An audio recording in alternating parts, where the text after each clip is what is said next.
Kanalımdan herkese selamlar. Bade bebeğin yapımını bu videoda tamamlayacağım. Elbisesini ve kollarını yapacağız ve monte edeceğiz arkadaşlar. Kollarında tel kullandım. Ayrıca boynunda da kullandım. Nasıl monte ettiğimi size bu bölümde ayrıntısıyla göstereceğim. Ve tamamlayacağız bebeğimi. Şimdi hemen elbise yapımıyla başlıyorum. Kanalıma abone olmayı unutmazsanız sevinirim arkadaşlar. Yorumlarınızı bekliyorum. Elbisesini bu iki renkle yapacağım. Yakasını bununla, elbisesini de bununla yapacağım. Burada beyaz yapmıştım. Tığım yine 2 milimetre. Zincir çekerek başlıyorum. 1, 2, 3, 4, 5, 6, 18 tane zincir çektim. Şöyle zincirimi birleştiriyorum. İlmek kaydırmayla birleştirdim. Bir tane zincir çektim. Aynı yere batarak sık iğne yapacağım. 18 tane sık iğne yapıyorum.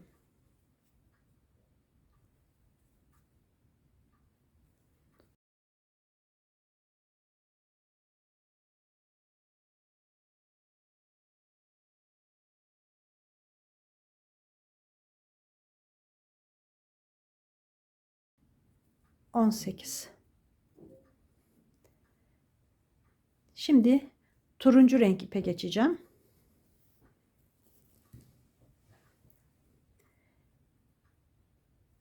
Burada renk geçişi yapıyorum. Şuradan tığımı geçiriyorum. Bakın son ilmeğin arasından geçirdim. Bu şekilde krem rengi ipimi çekiyorum.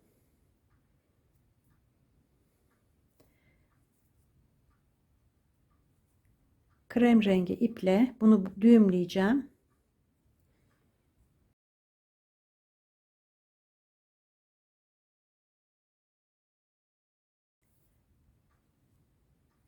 Bej rengi ipimi ön tarafa alıyorum arkadaşlar. Şöyle öne alıyorum.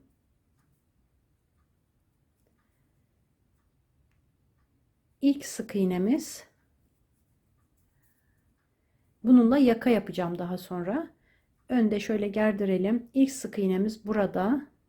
Bakın. Onun arka lobuna batacağım. Bir, arka loblarına batıyoruz bu sırada. 2,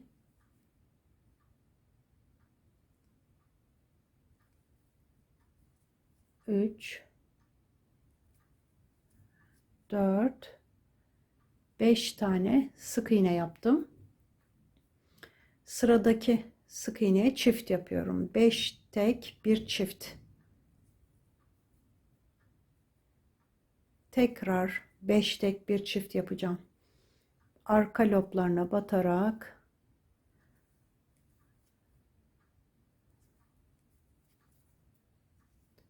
beş tane ördüm.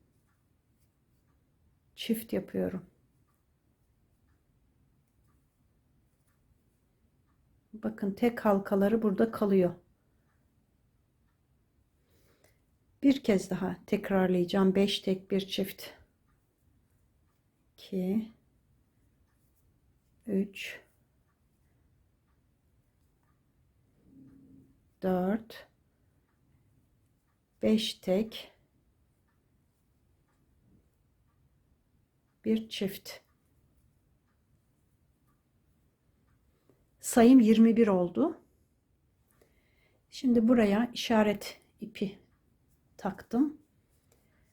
Bu sırada artık normal batacağız. Yani sık iğnemize normal bir şekilde batıp 6 tek, bir çift yapacağım.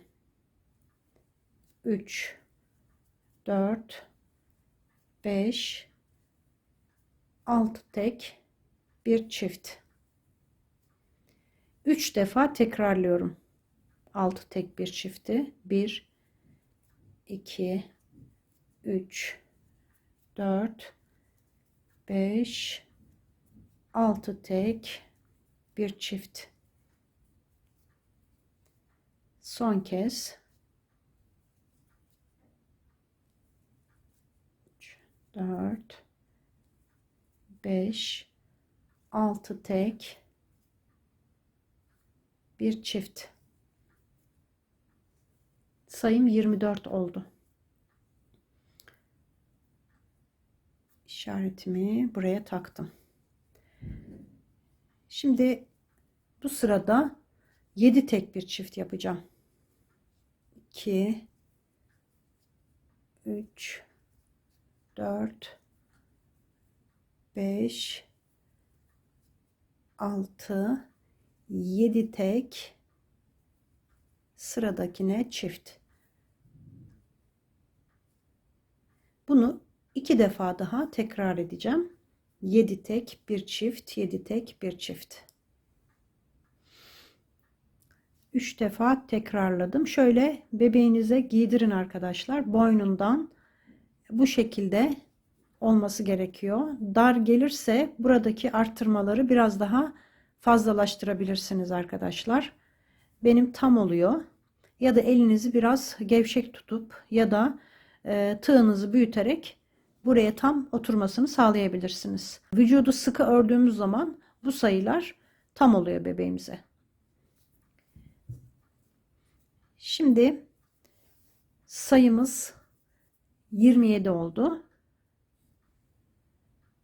Bu sırada da 3 kere arttırma yapacağım. 1 3 4 5 6 7 8 tane ördüm. Çift yapıyorum. 8 tek bir çift. Yine toplam 3 defa arttırma yapıyoruz. 8 tek bir çift, 8 tek bir çift yapıp geliyorum.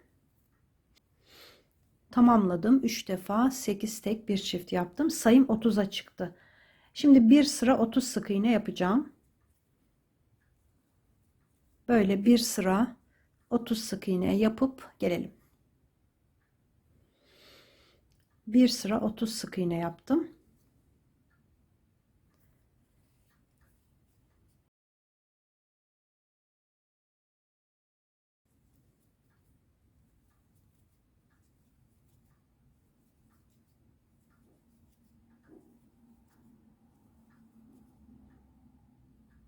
Dokuz tane ördüm arkadaşlar. 2 4 6 8 9 tane ördüm. Çift yapıyorum. 3 defa 9 ör 1 arttır yapacağım.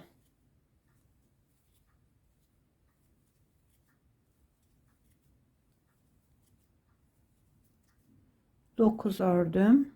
Çift yapıyorum. Tekrar 9 öreceğim.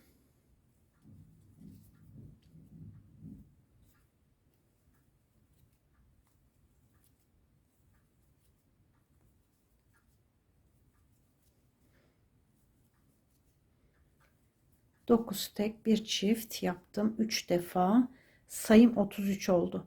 Şimdi 2 sıra 33 sık iğne yapacağım. Arttırma yapmadan 2 sıra dümdüz 33 sık iğne yapıp geliyorum. 2 sıra 33 sık iğne yaptım. Şimdi burada turuncu ipi biraz bırakıyorum.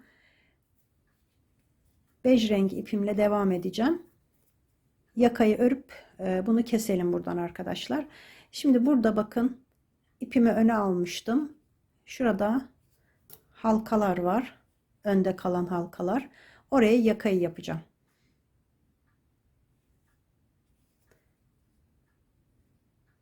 Bakın şurada ilk sık iğne burada. Buradan başlıyorum. Bir tane zincir çekiyorum. Başlangıcınız önemli arkadaşlar. Aynı yere batıyorum. Yanındakine batıyorum. 2 tane sık iğne ördüm. Şimdi çift yapıyorum. 2 tek ördüm. Bir tane çift yapıyorum. Şimdi bir tane sık iğne yapacağım sıradaki halkaya.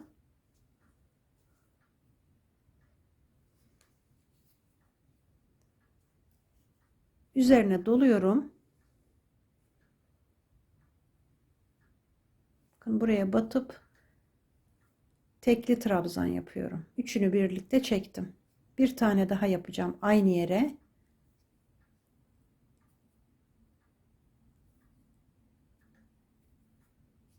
Çektim. Şimdi üzerine doluyorum. Yan halkaya geçiyorum.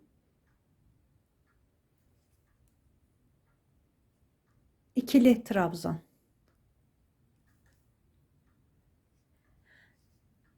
Şöyle.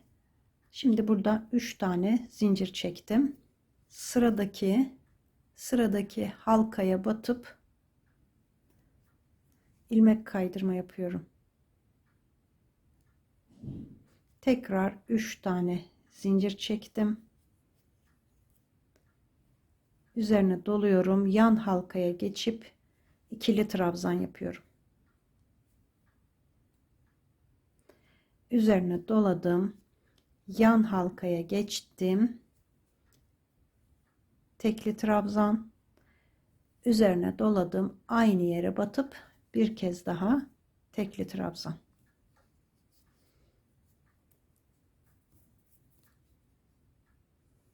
Şimdi yanına bir tane sıradaki boşluğa bir tane sık iğne yapıyorum.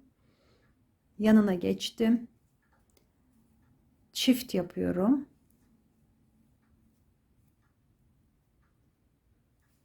Yakamız bu şekilde.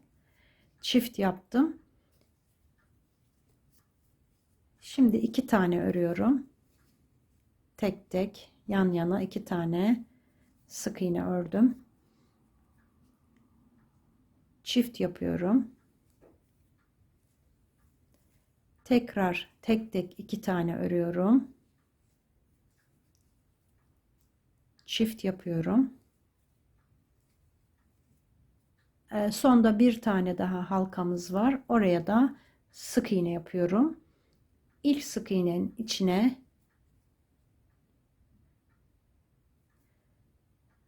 bağlantı yapıp ilmek kaydırmayla bir zincir çekiyorum. Bakın bu şekilde yakamız. Biraz uzun bırakacağım. Düğmeleri de yapacağım bununla. 50-60 santim kadar ipimi kestim.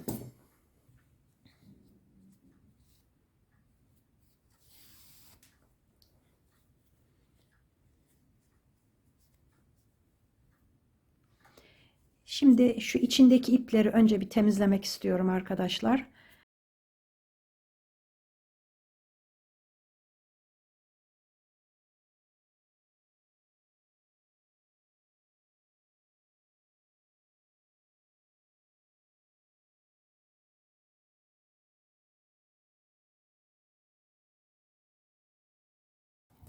Şimdi bu ipe iğne takacağım.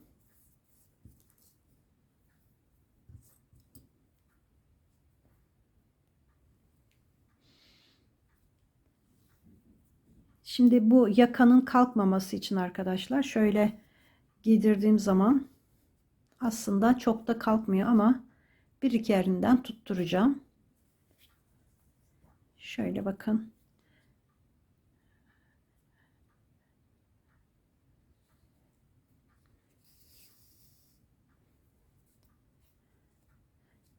İç tarafa aldım.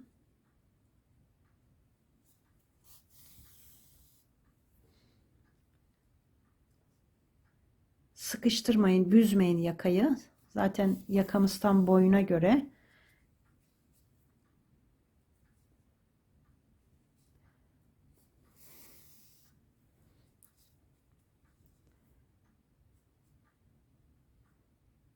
Şimdi şuraya geçiyorum. Sonra iki yakanın ortasına şuraya düğme yapacağım arkadaşlar.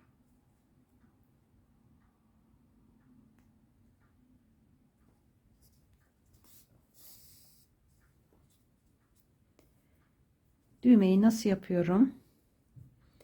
Bakın şöyle iğnenin üstüne 2 ya da 3 kere dolayıp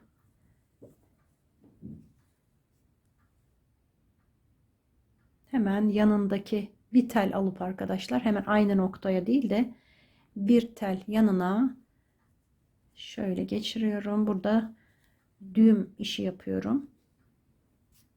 Tekniği.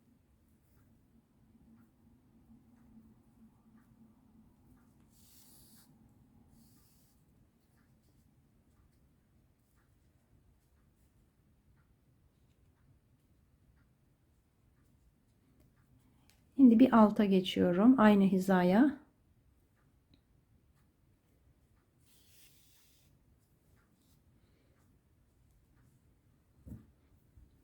Bir tane daha yapacağım. 3 kere doladım.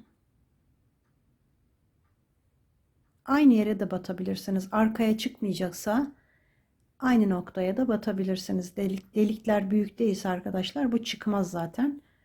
Şu şekilde.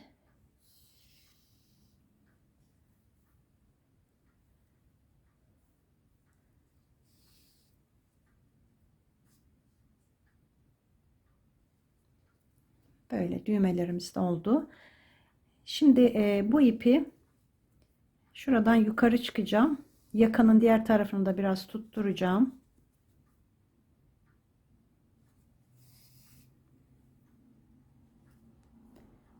Şuraya.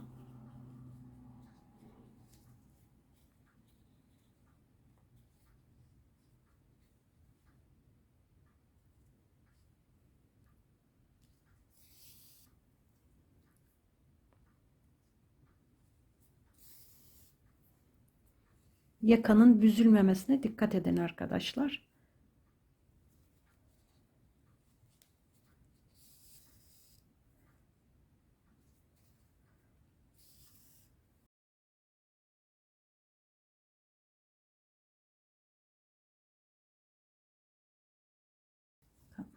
Böyle.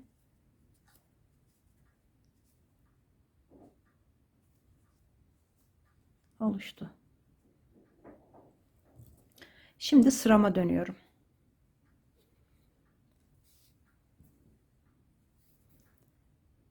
İki sıra 33 sık iğne yapmıştım. Bu sırada 10 tane öreceğim. 1 2 3 4 5 6 7 8 9 10 tane ördüm. Sıradaki sık iğneye çift yapıyorum. 10 tek bir çift. Bunu 2 kere daha yapacağım. 10 tek bir çift, 10 tek bir çift. 3 defa 10 tek bir çift yaptım. Şimdi 2 sıra öreceğim dümdüz. 36 sık iğneye çıktı sayım. 36 sık iğneyi 2 sıra daha yapıp geleceğim. 2 sıra 36 sık iğne yaptım. Bu sırada yine arttıracağım. 11 tane örüyorum.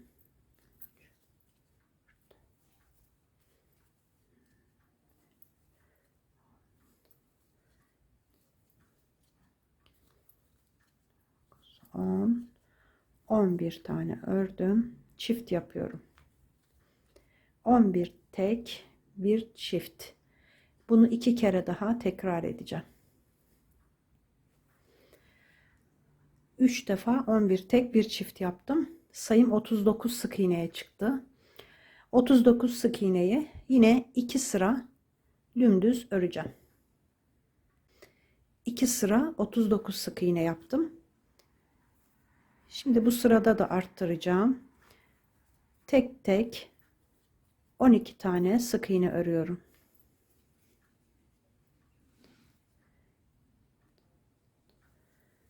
Beş, 6, 9, 10, 11, 12 tane ördüm. Çift yapıyorum. 12 tek bir çift, yine 3 defa yapacağız toplam arttırmayı.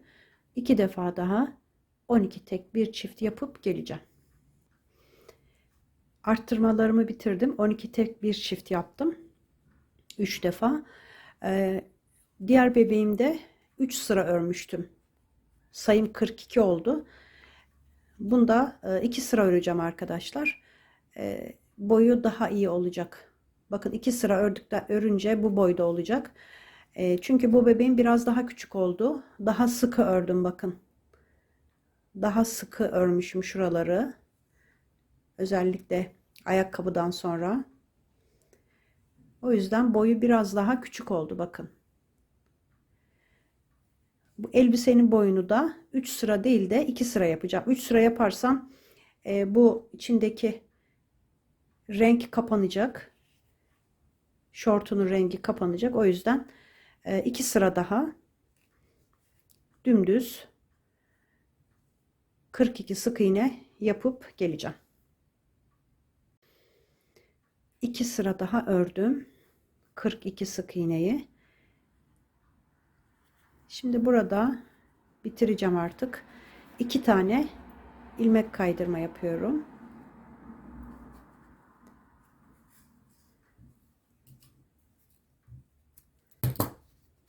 İpimi kestim. Şöyle yandaki ilmekten içeriye alacağım.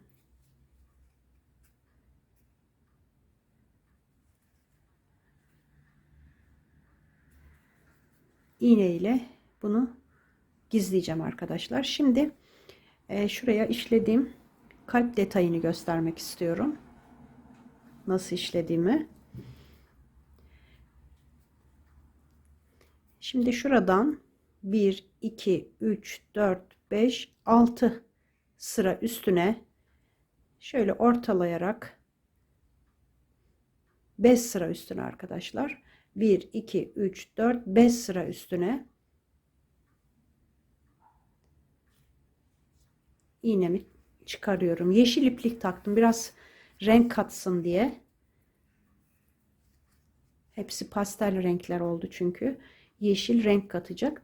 Şimdi şöyle çapraz yapacağım. Bu ipi bitiş ipiyle daha sonra düğümleyeceğim. Şimdi şöyle yan çaprazına geçiyorum. Düz yapıp. Şimdi buradan düz aşağıya ineceğim.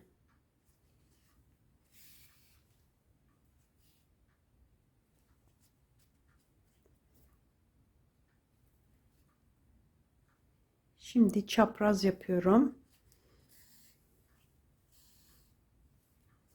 3 tane çapraz yapacağım. Şöyle çevireyim.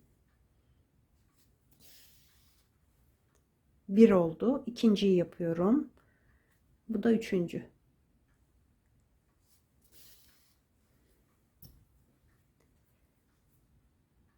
Şimdi diğer tarafı aynısını bu tarafa işleyeceğim. Şöyle 3 tane çapraz.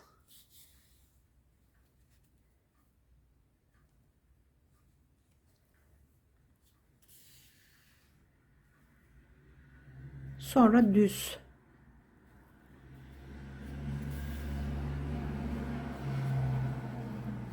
Bakın şöyle.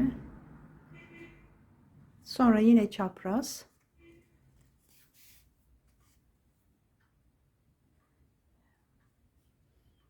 Buraya geçip düz yapıyorum. Burada başladığım yerde bitireceğim.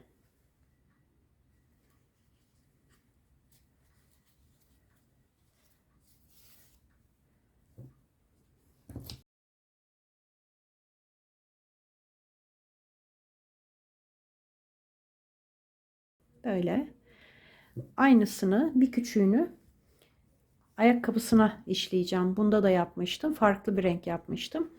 Bunda turuncu biraz göstermeyecek. Onu da yeşille yapacağım. Aynı şekilde şuradan giriyorum.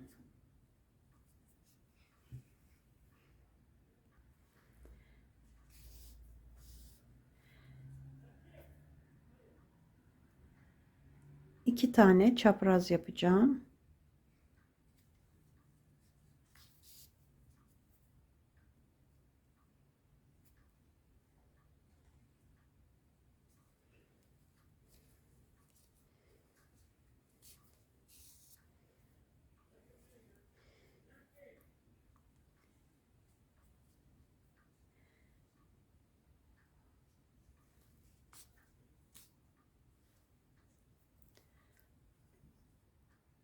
Burada eksiltmeler olduğu için biraz ayarlamanız gerekiyor arkadaşlar. Şöyle geçtim. Sonra şuradan simetriğini yapacağım. Kalbin diğer tarafını.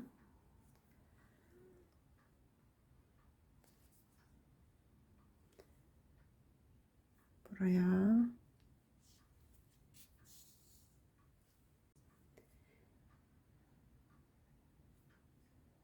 Buradan düz ineceğim.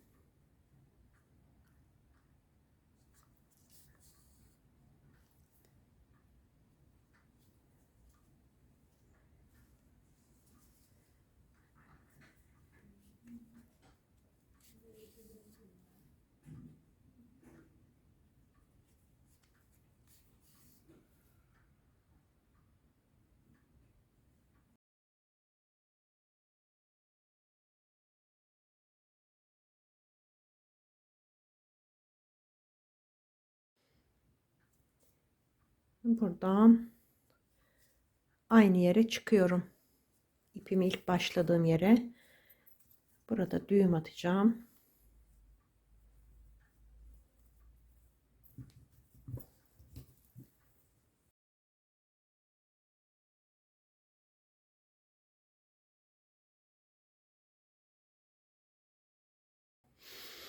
Elbisemiz tamamlandı. Şimdi kolunu öreceğim.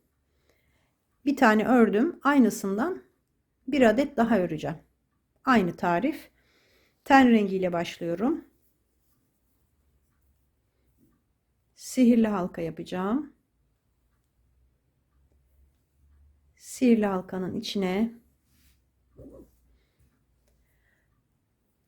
6 tane sık iğne yapıyorum.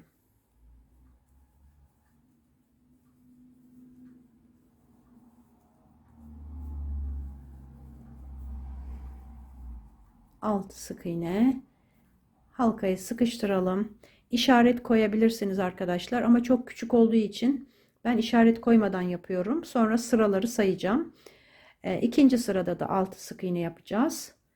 6 sık iğne üzerine öreceğiz kolumuzu.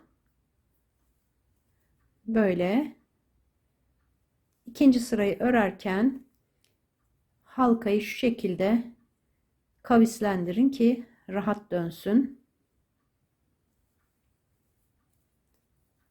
Böyle.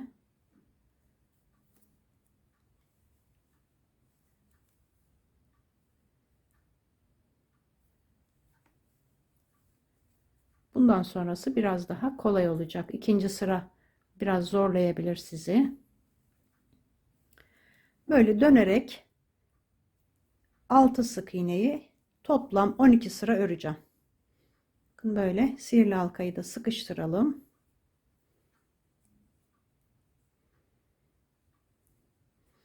Böyle öreceğim arkadaşlar. 12 sıra. 12 sıra olacak. 12 sıra 6 sık iğne yapalım. 12 sıra ördüm 6 sık iğneyi. Şimdi bu son sık iğneyi çıkarıyorum. Çekim kısmını. Turuncu ipimi alacağım. Turuncu ipimle 6 sık iğne öreceğim bir sıra.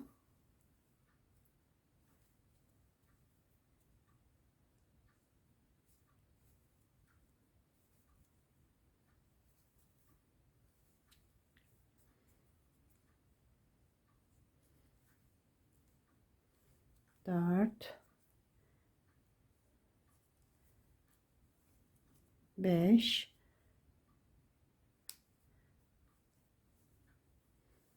6. Ten rengi ipimi kesiyorum.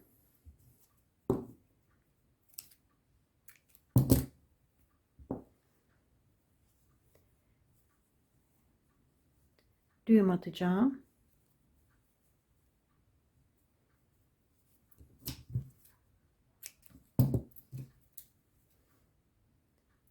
Şöyle içeriye alalım. Bize engel olmasın.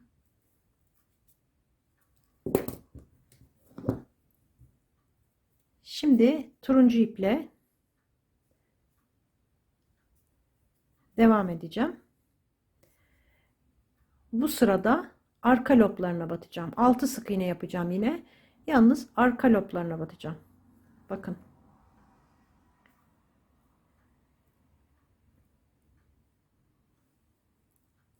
Arka loblarına batarak bir sıra öreceğim.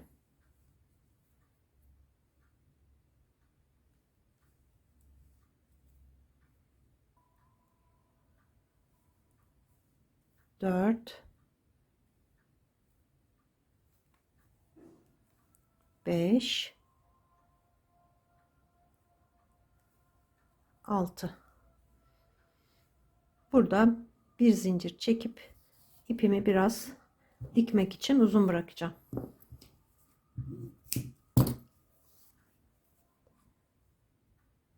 Şurada ön halkaları kaldı arkadaşlar. Bakın 6 tane ön halka kaldı. Arka lobundan battığımız için.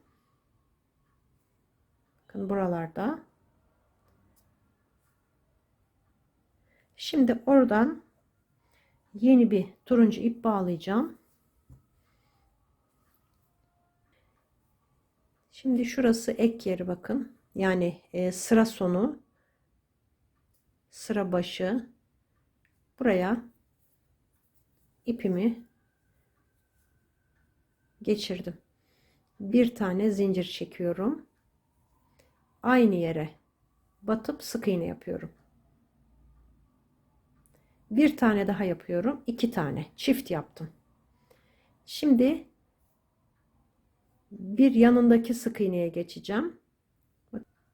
Yandaki sık iğne biraz üstte kalıyor sıra geçişi olduğu için. Ön kısmına, yine önde kalan halkasına batıyorum. Buraya da çift yapacağım. 2 tane çift yaptım. Şöyle tutuyorum. Bakın burada tek yapıyorum. Yandakine geçiyorum. Şöyle kıvırdığımız zaman biraz daha iyi görünüyor. Buraya da çift yapıyorum. Bir tek bir çift yaptım. İlk başta 2 tane çift yaptım. Sonra bir tek bir çift. Burada 2 sık iğnem kaldı. 2 halkam kaldı. Onlara da bir tek, yanındakine çift. Şöyle bakın, bu aşağıya doğru bakacak. Sayımız 10 sık iğne oldu. 4 tane arttırma yaptım.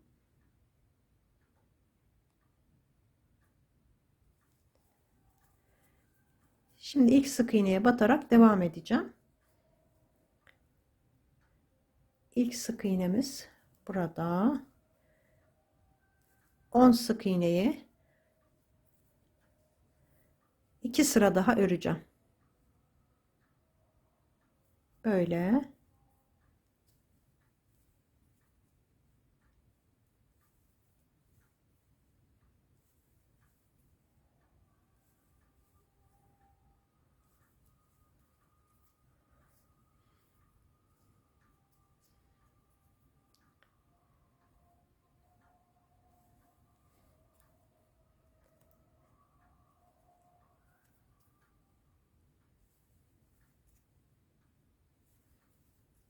Başlangıç yerine geldim. Bir sıra daha şöyle çevrilecek arkadaşlar.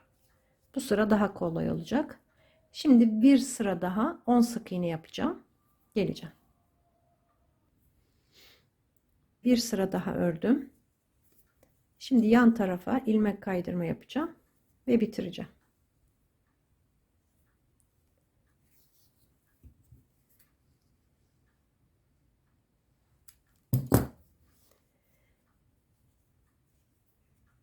Şimdi bu ipi içeriye çekiyorum. Diğer ipi de çekeceğim. Sonra şuradan bu ipleri tekrar iç kısmı alacağım.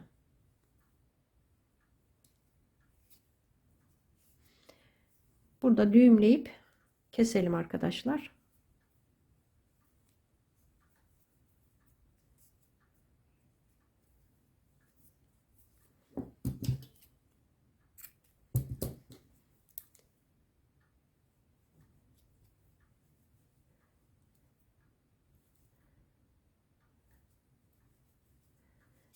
Şimdi burada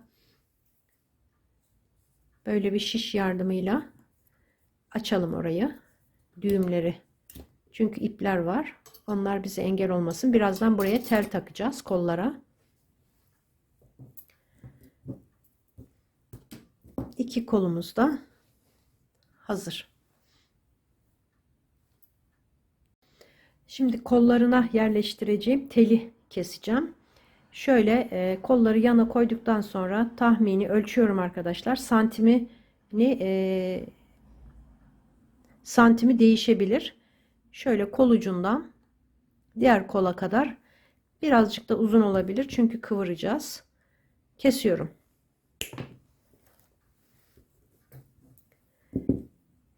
Şimdi burada ince bir tele ihtiyacımız olduğu için bu telin dışındaki plastik kısmı sıyıracağım. Onu da nasıl yapacağım arkadaşlar? Şöyle bakın, bıçak ya da makasın yardımıyla şöyle hafif, çok bastırmadan plastik kısmı kesiyorum. Çok bastırırsanız teli de zedelemiş olursunuz. Çok keserseniz o zaman tel de kırılabilir. Şöyle döndürerek,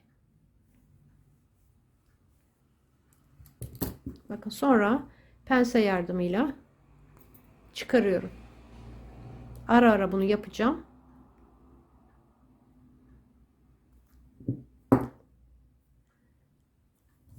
Teli zedelememeye, çok bastırmamaya dikkat edin.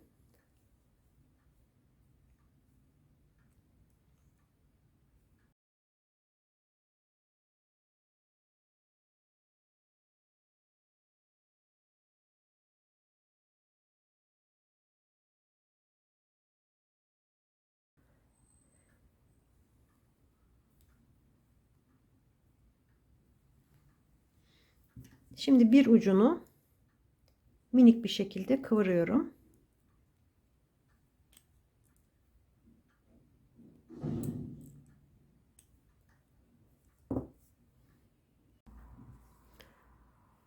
Önce elbiseyi gövdeye ortalı bir şekilde giydirdim.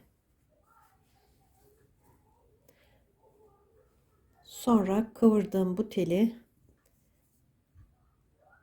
kolun birine geçiriyorum.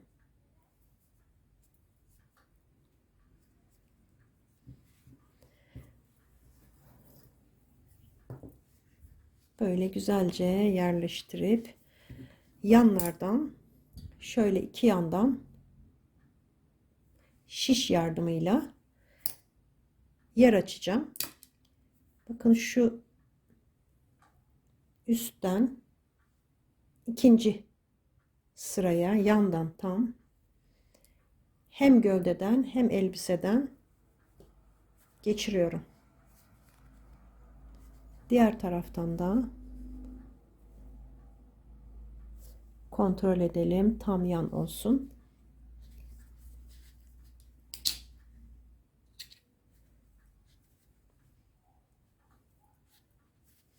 Böyle yer açtım. Bunu bozmadan çıkarıyorum. Hemen teli geçiriyorum.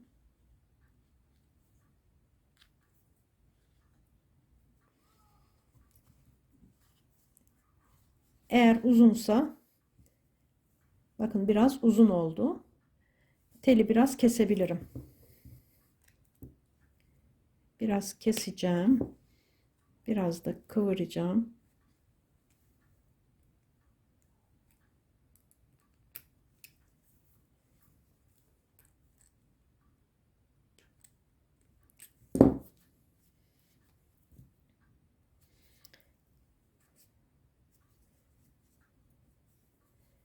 Bakın bu şekilde. Şimdi bu iplerle kolları buraya sabitleyeceğim.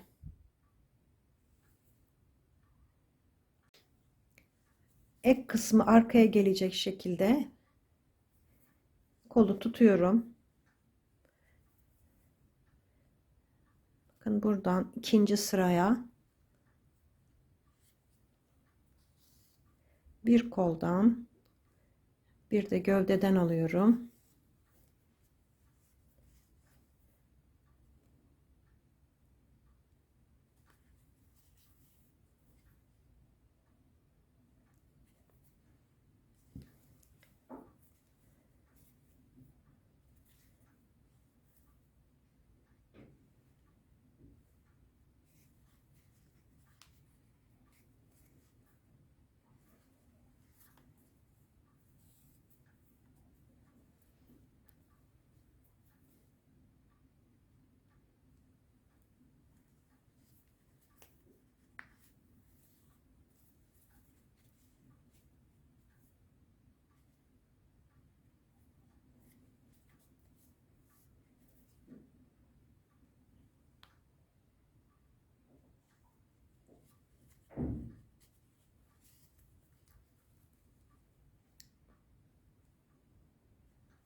Bakın bu şekilde buraya diktim.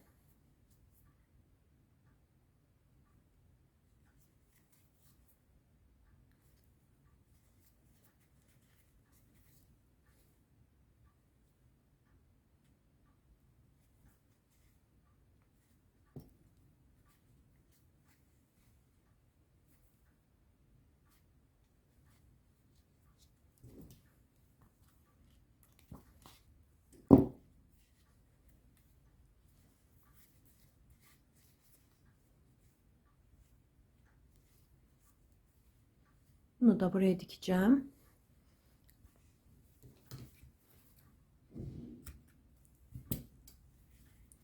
Diğer kolu da aynı şekilde buraya sabitleyelim. Buradan başlayıp şöyle arkaya getiriyorum. Başlangıç kısmını böyle. Bunu da dikip geleceğim. Diktim arkadaşlar. Böyle kollarını istediğiniz şekli verebilirsiniz. Böyle kaldırabiliyor.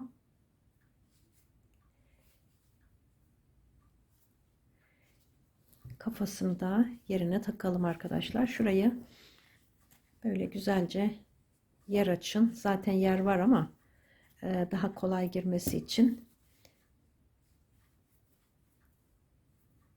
böyle hafif bir iki sıra bırakırsanız güzel oluyor. Bakın böylece bu modelimin de sonuna geldim. İkisi de çok cici oldu. Kafasını sabitlemek isterseniz videonun sonuna döner kafayı nasıl sabitlediğimi gösteren kısa bir video ekleyeceğim. Oradan da sabitleme işlemini görebilirsiniz arkadaşlar. Bu modelimin de sonuna geldim. Tekrar görüşmek üzere. Hoşça kalın arkadaşlar. Şöyle 2 kat 50 santim 40 santim kadar ipi böyle boyundan geçiriyorum. 1 2 3 4 5. sıraya şimdi bunu boyundaki o sık iğnelere taktırmadan tepeye çıkıyorum.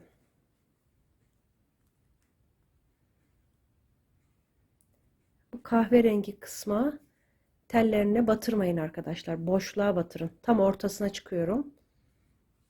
Çünkü onu içeri çekeceğiz. Böyle bunu çektim.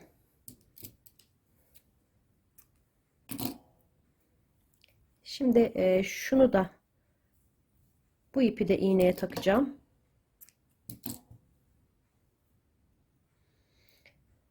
Taktım, bakın.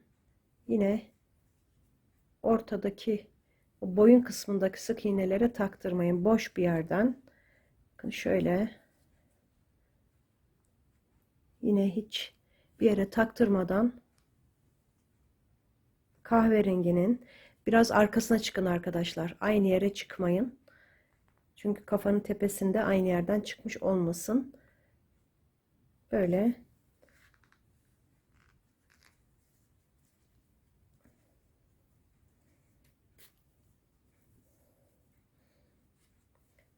Şimdi şöyle çekerek ipi, iki ipi de çekiyorum ve boynu yerleştirdim. Önü bu taraf arkadaşlar.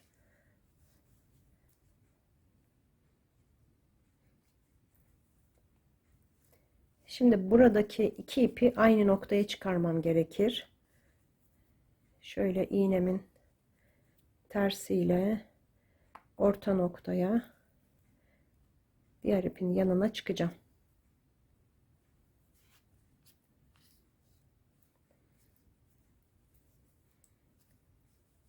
Şimdi burada düğüm atıyorum.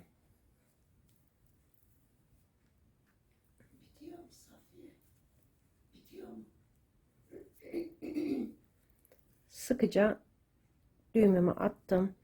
Bu iğne takılı olan ipi yine kahverengiye taktırmadan aynı noktadan içeriye, kafanın içine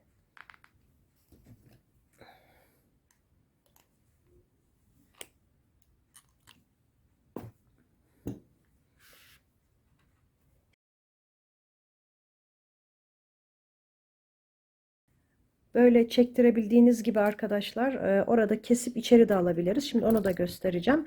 Bu iki ipi düğümledikten sonra kesiyorum. Şimdi birini gösteriyorum size. Onu böyle geçirmeden de yapabilirdik. Öyle de yapıyorum ben. Böyle de yapıyorum. Şimdi bunu, bakın, bu taktırmadan yaptığımız için içeriye gidecek bu ip. Böyle.